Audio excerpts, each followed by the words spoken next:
Hello friends, my name is Engineer Daniel. I'm being your presenter on these episodes.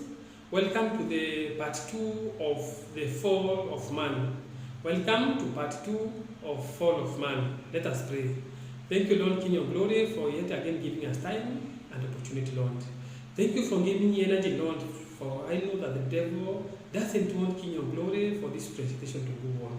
But Lord, you've given me the energy and the resources, Lord. You blessed me, King of Glory. May, Lord, this speech, King of Glory, Father, may it be received by your people, King of Glory. Let, Father, honor and glory return to you. In Jesus' name I pray. Amen. Friends, in our part 1, we saw how the devil deceived Adam and Eve, to eat of the tree which God and told them not to eat. We also saw that, God had placed that tree in the Garden of Eden because it was the only test for them. It was the only test that they were to pass for them to continue the dominion of this planet Earth. We also saw that Adam and Eve were the king and the queen of this planet Earth. And we also saw that that was taken away by the devil when he deceived them. We also saw that the serpent was not a literal animal.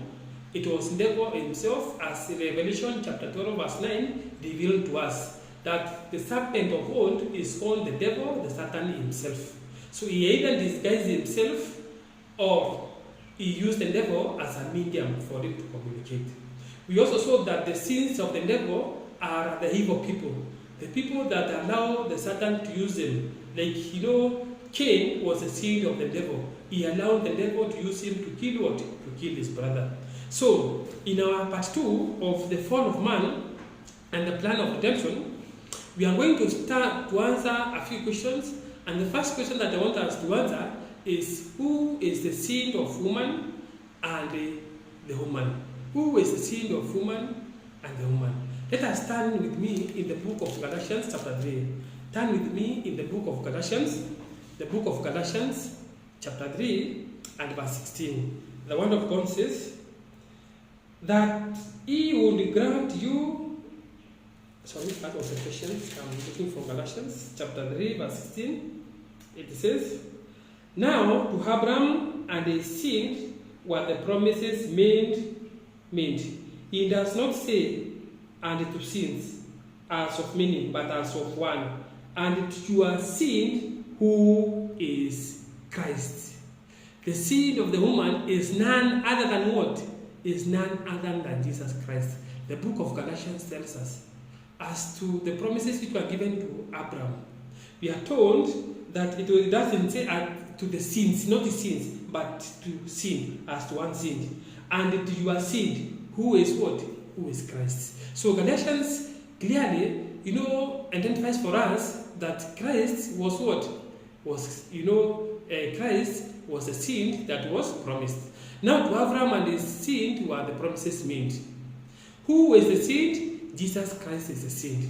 We can further confirm that one in the same book, that's Galatians chapter 4, verse 4. It says, but when the fullness of time had come, God sent forth his Son, born of a woman, born under the law. God at the fullness of time.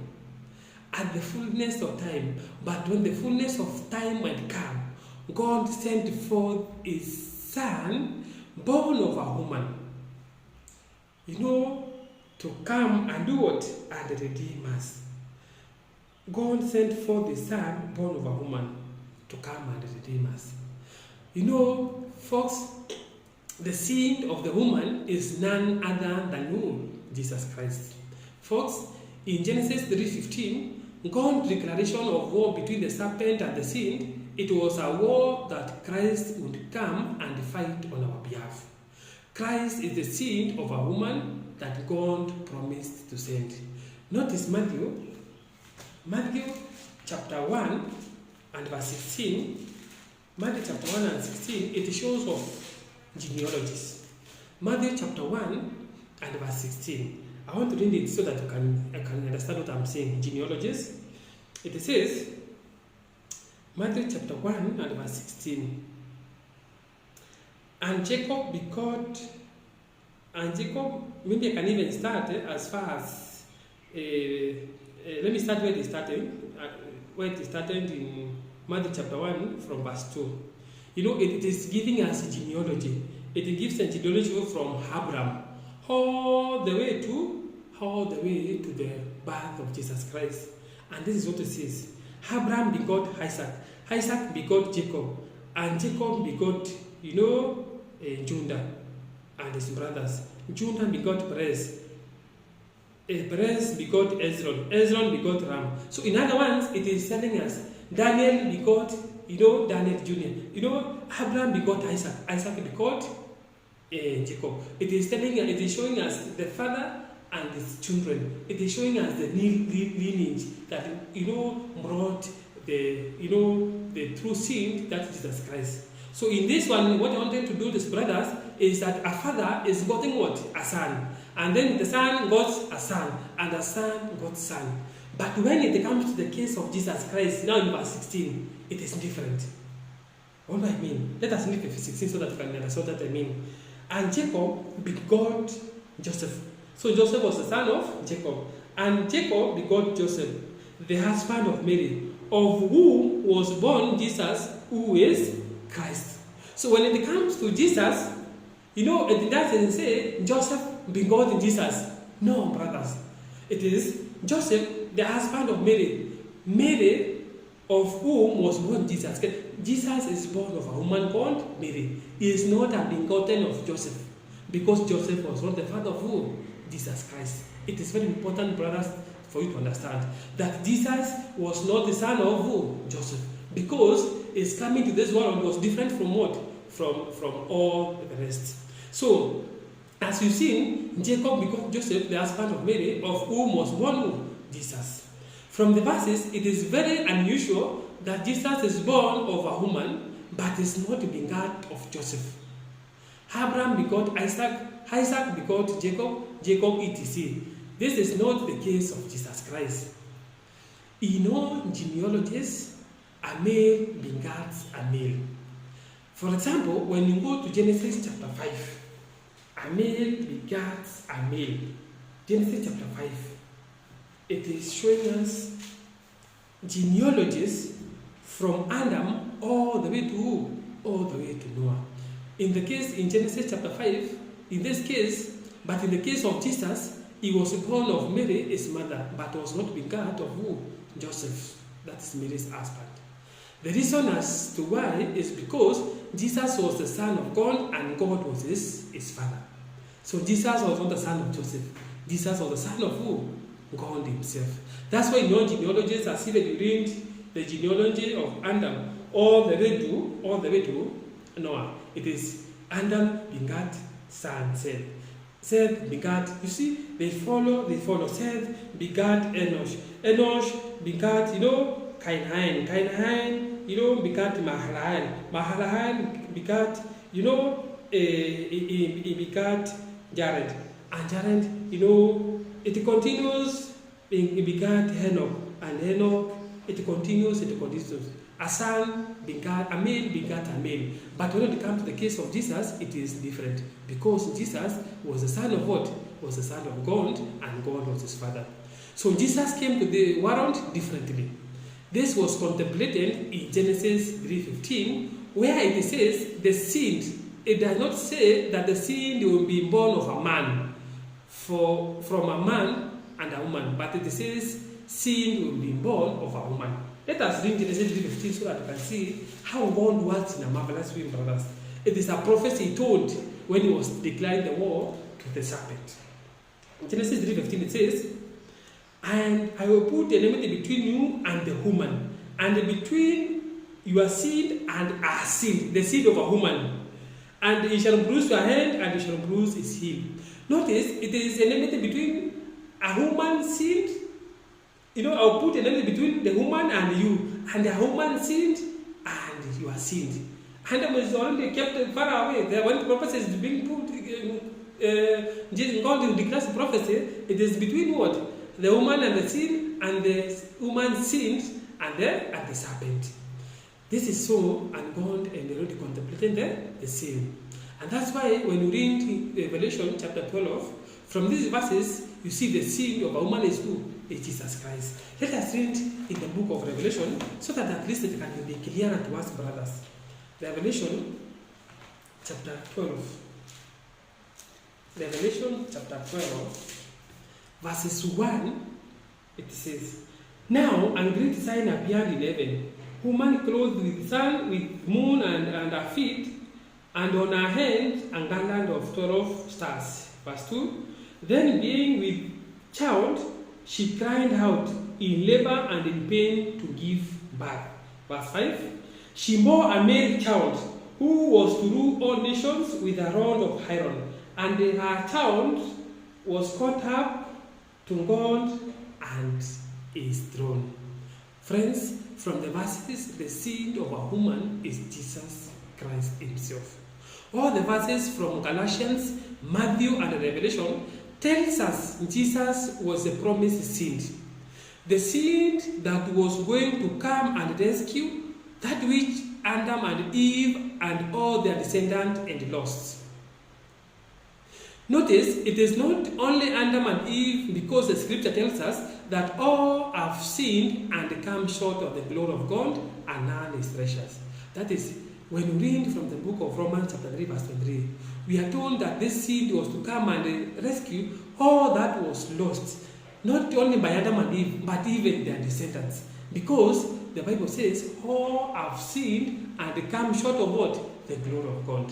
So the human race needed someone who would come and rescue them from this unworthiness state, because there was none in the planet Earth who could rescue that was lost. Nobody, friends. When Adam and Eve sinned, the human race lost its righteousness.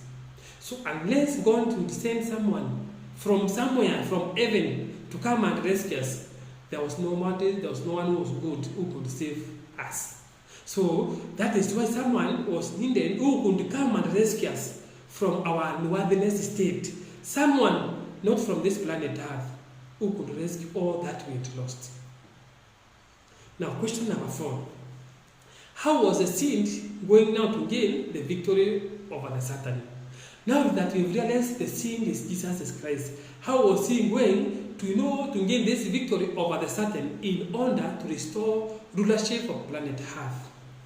Obviously, the nakedness of man had to be covered again. But how could the nakedness of sin be covered as a result of the iniquity of Adam and Eve?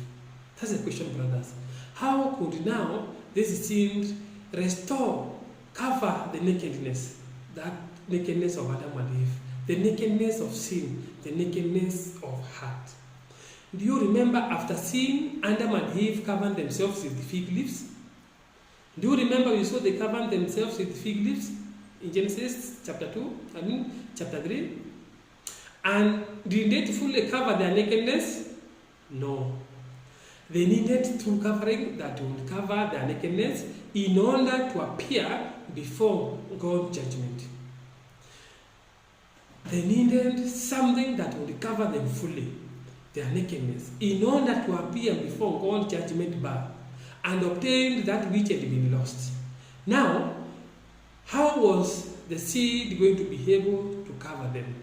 God showed exactly how the seed was going to do what? To cover our nakedness. Notice Genesis chapter 3 verse 21. God himself showed how the seed was going to do what? To cover our nakedness and restore that which Adam had lost. Genesis 3:21, and the word of God says, And for Adam and his wife, the Lord God made tunics of skin and clothed them. God himself did what? He made tunics of skin. Tunics of skin to do what? To cover them. So God made the garments for them. God did. Who clothed them? God himself clothed them. What did he clothe them with? With garments of skin. What do you need to do in order to get the skin of an animal? What do you need to do, brothers? You have to kill the animal for you to get that skin. Folks, in the same day that Adam and Eve sinned, an animal was sacrificed. Most likely, 2 animals were sacrificed, one for Adam and one for Eve. Friends, in a world where there had been no death, now the hand of Adam and to be raised up and kill an innocent lamb that before this used to be held tenderly in his hands. But he had to raise his arm, he had to raise his hand and kill an animal for them to get a skin, for the tunics to be made by God himself. What was God trying to teach Adam and Eve? When they took the lives of the lamb and took the skin and covered the shame of their nakedness, God was teaching what the saint needed to do when he came. The saint would have to shed his blood in order to cover their nakedness, into which Adam and Eve and all their descendants had fallen into. Notice Genesis chapter 2 verse 17. Genesis chapter 2 verse 17, notice, this is what the verse says.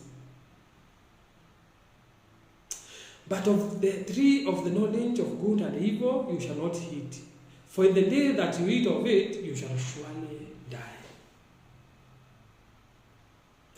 Did God say that Adam and Eve were going to die at the age of 930 years? No. He said, you shall surely die in the day you eat. So, but we are saying Adam and Eve lived for 930 years. Why did they die the same day that they eat of that tree? Why did Adam die when he was 930 years? Instead of the day he ate the fruit? Did God lie? Because the word is saying, for in the day that you eat of it, you shall surely die. For in the day that you eat. Did God lie, brothers? The answer is no. God does not lie, friends. And I want us to see that God does not lie. Folks, this was a declaration. In the same day, the sentence of death was, in that same day, the sentence of death was executed. But it was executed on those lambs. In the same day that Adam and Eve ate of that tree, that sentence of death was executed. But it was executed on what? It was executed on those lambs. Do you know what happened on that day? The sacrifice of those lambs was an earthly indication that Jesus presented himself before his Father in heaven, and he said, Father, my creatures have sinned. Father, they deserve to die. You said they would die the day they ate of the tree. But Father, I offer my life in place of theirs. I offer my life for everyone that will descend from them. I offer my life in place of theirs. And the Father said, being that you are their creator, of everyone who is going to come to the world, I accept your sacrifice of being sacrificed. Brothers, God does not lie. In the day Adam and Eve ate of the tree, the judgment of God was executed. And it was executed on those lambs. And for us to recognize what happened in heaven, Jesus presented himself before the Father, and he told him, Father, the people that you sent me to create on earth, they have sinned and they have transgressed. But instead of executing the judgment on their behalf, Father, I'm going to die on their behalf. Please accept my sacrifice. And then a representation of what happened in heaven was shown on earth. Those lambs were then sealed to represent that Father had accepted, the sacrifice of Jesus Christ, the sacrifice of his Son. I want us to notice some important scriptures that indicate this. I want them to be clear enough that the sentence of death was executed that day. It was executed on those lambs. And what did those lambs represent? Folks, how did John the Baptist introduce Jesus when Jesus was coming to be baptized? Let us notice John chapter 1. How did John describe Jesus when he came to be baptized? So that I want you to confirm to you that the judgment was executed on that day, and it was executed on those lambs. And what did those lambs represent? That is what I want you to confirm. This is what John introduces Jesus to the people. John chapter 1, verse 29. He says, the next day, John saw Jesus coming toward him and said, behold, the Lamb of God who takes away the sin of the world. Behold, behold, the Lamb of who? The Lamb of God. So those lambs which were sacrificed and Adam and Eve were given tunics by God himself represented who? Jesus himself. Behold, the Lamb of God who takes away the sin of what? The world. The lamb which were killed in Genesis, they took away the sin of Adam and Eve. And those lambs were not literal. They represented who? They represented Jesus himself. Notice Peter. Notice Peter. That is 1 Peter chapter 1, verse 18. I want to confirm too that the lambs which were slaughtered in Eden represented Jesus. And the judgment of God was executed the same day. The same day when they sinned. It was, it was executed the same day. That is the Lamb of God.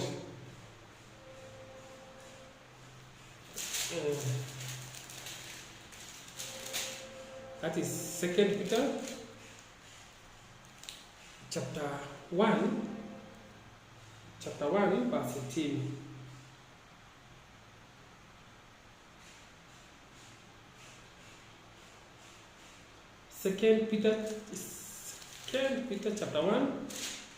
First Peter chapter 1, verse 18, it says, servants, be submissive to your masters.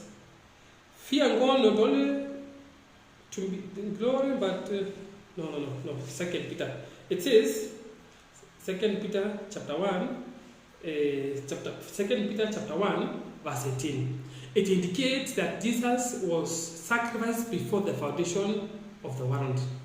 Jesus died 200 years ago, but the plan of salvation was devised in eternity and was implemented as soon as Adam had sinned. Notice that in the book of Revelation chapter 13, verse 8,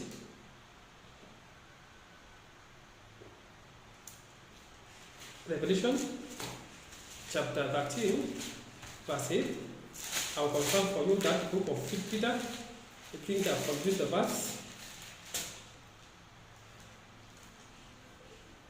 Revelation chapter 13, verse 8. It says, Revelation chapter 13, verse 8, it says, all who dwell on earth will worship him, whose names have not been written in the book of life of the Lamb slain from the foundation of the world. Jesus was slain from the foundation of the world. The book of the Lamb slain from the foundation of what? Of the Lamb. So brothers, when Jesus God said, you shall surely die the same day you eat of that tree, the lamb which was slaughtered to provide garment for Adam and Eve, it was a clear representation that Jesus' sacrifice was already accepted by the Father in heaven, and Jesus was that lamb which was slain from the foundation of this world. When was Jesus slain, according to these verses, he was slain from the foundation of the world. So what happened that day when Adam and Eve sinned? It is that God said to Satan, I am going to send to this world. I am going to send the seed to the world and go over the same ground that Adam and Eve went over. He will do battle with you. He will live a perfect life, redeem all that was lost by them. After he has lived a perfect life, a perfect lamb without a blemish, and after he has gained victory over sin, you will wound him. You are going to hurt him because he is going to die. But guess what? he is going to resurrect. And by his death and resurrection, you will have hurt him. But he will have crushed your hand, and he is going to pay the price to buy back dominion and get back the earth and that Adam and Eve originally lost. And all this happened in the same day that Adam and Eve seemed friends. Jesus was a plan. The plan of salvation, the plan of redemption was crafted even before the creation of this planet Earth. God in his love, he planned and said, now that the sin has entered heaven, when we kill these men, what will happen if they fall? And Jesus said, Father, if my creation fall, I'll be there to die on their behalf. How do you think the devil felt when he heard those words? When God was declaring enmity between the seed and the serpent, how do you think that the devil felt? I can guess the devil must have been shaking in his shadows. If there is such a thing, he was scared. As we see, the devil made up his mind that he was not going to allow that sin to come to this world. He said, I will do everything in my power so that the sin cannot come. Because if the sin doesn't come, then he will not crush my head. We are going to study the two methods that the devil used to prevent the sin from coming into the world. The first method that the devil employed is in the book of Genesis chapter 4 and verse 25. Genesis chapter 4 verse 25. Genesis chapter 4, first before we read chapter 25, the first method that the devil used, it is recorded where Cain slew his brother. Where Cain slew his brother Cain. And when you read the book of Genesis, chapter 4, verse 25, it says that, Adam knew his wife, and she bore a son and named him Seth. For God had appointed another seed for me instead of Abel, whom Cain did what? Whom Cain slew. So, when you read that's the book of Genesis chapter 4 and verse 8, now Cain talked with Abel, his brother, and it came to pass when they were in the field that Cain rose up against Abel, his brother, and killed him. So the first method that the devil used was, he said, I'm not going to allow any sin to come. And he realized that, when Adam bore Cain and Eve, he realized that Adam was different from Cain. And he realized that Abel used to sacrifice to God, and he used to kill the lamb that, God and the prophesied would come. But for Cain, he didn't follow those commandments of doing the sacrifice. So he realized that Cain was his, but Abel was not on his side. So he used Cain, and Cain went ahead and killed what? He killed his brother. First, when you read in the book of Genesis chapter 3 verse 15, there is enmity.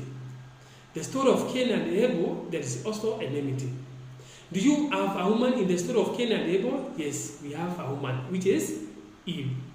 Do you have a serpent in the story of Cain and Abel? Yes, we have the serpent.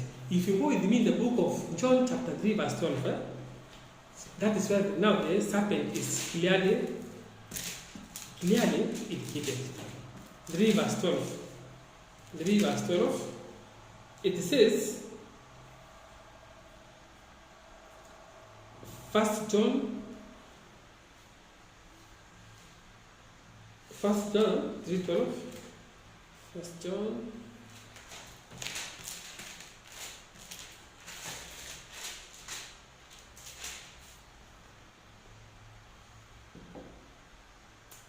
It says, not as Cain, who was of the wicked one and murdered his brother. So Cain was of the wicked. So in the story of Cain and Abel, there is serpent, because he was of the wicked. Who is this wicked one? That is the serpent. So in the story of Cain and Abel, there are the seeds. There are the seed of Abel and the seed of who? And the seed of serpent, that is Cain. Abel was not the seed of the woman, but was an individual through whom God would eventually bring the seed into the world.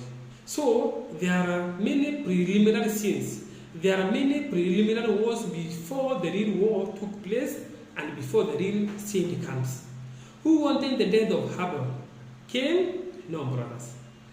Is that all there is to the story, that Cain was the one who wanted the death of his brother? No. Satan wanted the death of Abel. When did Satan want the seed of the death of Abel? Remember the promise of God. When Cain and Abel were born, the devil sees Cain and he says, he is like me. But Abel is a different story. He offers the sacrifices of the lamb, and I remember Genesis 3:21. Who knows? Maybe he might be the seed. Who knows? Maybe God is planning through his descendant to bring into the world the seed. So the devil says, I'm going to nip this thing into the world. I'm going to have my seed Cain kill Abel, kill Abel. And if Abel dies, there is going to be no possibility of the seed coming to the world, because only two brothers and Cain is already mine. You see what Satan's agenda is? Was it to eliminate anything that will bring the seed that was going to crush his head. You notice Genesis chapter 4 verse 25, and Adam knew his wife again, and she bore a son and named him Seth. So the devil, after killing Abel, he thought his plan was, but then God did not allow him to frustrate his plan. He gave Adam another son, which is called substitute or Seth. The most interesting thing is immediately in the next chapter, it begins with the genealogy. It begins with Adam, that is chapter 5. It begins with Adam, Seth, all the way to Noah. What God is doing is preparing a holy line. He is preparing a genealogy from where a Messiah would eventually come. Then in Genesis chapter 11 verse 10, you have a list of descendants from Seth to the son of Noah, all the way to Abraham.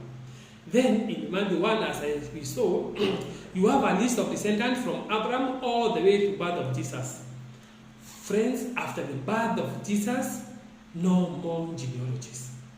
So God was preparing a lineage, because from Adam we are seeing all the way to Noah, a genealogy. Then after Noah, after the flood, we go now from Shem all the way to Abraham. And then from Abraham we send the genealogy up to what? To the birth of Jesus. From there, no more genealogies. When Cain and Abel were born, the devil sees Cain and says, this is mine. But then he didn't realize God was going to give what? Another descendant. Friends, as you conclude, the sole purpose God keep a genealogy in the Old Testament was to show us, that God always ends a holy line from which eventually the Messiah would come into the world, just as he had promised. The devil wanted to keep it from happening, but God did not allow his plan to be frustrated.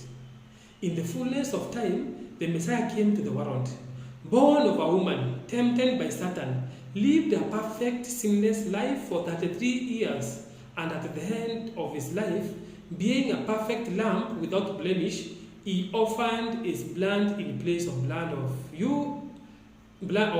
you and I should have shed, so that we could recover dominion of the earth. For the Bible says in Matthew 5, the meek shall inherit the earth. In fullness of time, brothers, through the genealogies, through a preserved royal line, holy line, Jesus, the Messiah, was born of a woman, who shed his blood instead of me and you, so that we could inherit the world. Folks, when man sinned, God had a solution to the problem. We thank God in that when he allowed the fall of our first parent, when he permitted sin to enter the world in his mind and in his love, he had the plan of our redemption cut out. As the book of John chapter 3 verse 16 says. The book of John chapter 3 16. as we conclude, it says, God, in his wisdom, he figured out that the devil who had sinned and transgressed might finally deceive some of his creation, and he deceives who were created a little bit lower than angels and sin before God. But God had a plan, brothers. In his love, he allowed the sin to enter the world. But in his love, he knew he was going to do the ultimate sacrifice. John chapter 3, verse 16 and 17, it says, For God so loved the world that he gave his only begotten Son, that whoever believes in him should not perish but have everlasting life. For God did not send his Son into the world to condemn the world, but that the world through him might be saved. Friends, God had to endure the ultimate sacrifice. He had to sacrifice his only begotten Son. In our previous episode, we saw that Jesus Christ was God's delight. God delighted in him day and night. He was his delight. Jesus, delighted God, and in him, he was, everything that he was happy about. And now, in his love, he gave his only begotten Son, his only sacrifice for you and for me, so that we could be saved. Friends, even when our first parent fell, when the devil thought that God was going to have them dead and to wipe them away, God in his love, he sacrificed his Son, and he accepted the sacrifice of his Son so that you and me can be redeemed. What else? Jesus has already redeemed us. It is upon me and you to accept it. The Word of God says that whoever believes in him will not perish, but will have an everlasting life. Friends, there's another life after this, an everlasting life. For now we die and sleep, but then when Jesus comes to the cloud, he is going to give to those who believe in him an everlasting life. And as we continue to see the process and the plan of salvation, God and everything figured out. So let us accept the blood of Jesus Christ in our life. Let us accept Jesus Christ in our lives, and Jesus is going to rescue us. He is going to give us an everlasting life. Then we are going to stand in our next episode how we can accept Jesus in our lives, how Jesus redeemed us, and how we need to live a life consecrated for Jesus himself, because he is the Lamb that takes away the sin of this world. Let us pray. Father, we thank you, King of Glory, for you had it figured, Lord, when the problem of sin came to the world, that you went to sacrifice your only begotten Son to come and die for us. Thank you, Lord, Father, for again you are showing us that surely and truly God is love. His dwelling is but love and holy, and your ways are everlasting. Thank you, King of Glory, for giving us the gift of redemption, Lord. Thank you for giving us hope again to human beings who are condemned to die. But Lord, in your love, in your mercy, you had your Son to come and redeem us. Thank you, King of Glory, Father, for you rescued us from the Satan. Though you continue deceiving us, Lord, we are doomed. Today we've confirmed that through the sin that you brought Christ, that Lord, we have hope. May you strengthen us, King of Glory. May you give us strength and hope, Lord, that we may always continue trusting in him. Give us the strength to believe in him, Lord, that he may save us from our sins, Father. Thank you, King of Glory, for the things that you've done unto us. Thank you for my brothers and sisters, Lord. Bless them, bless their families, bless their businesses, bless their jobs, Lord. Even for those who don't have jobs, Father, bless them, King of Glory. The Lord, Father, they may have something, King of Glory, to sustain them and to work and to, King of Glory, sacrifice for you. Thank you, King of Glory, for this, Lord, for this, message that you place in me, and for King of Glory, putting a burden in me to share it with your children, Lord. Thank you for showing to me that, Lord, whatever you are doing is wisdom, but to those who are perishing, it's foolishness, Father. But ones who are alone, having an everlasting life, it is the power of God. Thank you, King of Glory. The devil is doing everything, Lord, to see this message not going out. But Lord, we thank you for King of Glory allowing it to go. Thank you, Father. Be with us, Lord, and bless everyone. In Jesus' name we pray. Amen. Thank you, my brothers. Thank you, my friends. May God bless you as you continue to seek Him and to seek His face. It is better to be under the wings of Jesus rather than to be unprotected in the world of where the Satan is ravaging everything, where the Satan is causing havoc, where the devil is causing deaths and suffering, and then blame it to God. When the Bible has clearly told us He is the father of all the sufferings that we have today. But let us be glad, for Jesus has overcome him. And when He comes, He takes everything back, our dominion, the reign, and the governing of this planet Earth, and will sweep it for us to do. Thank you. May God bless you.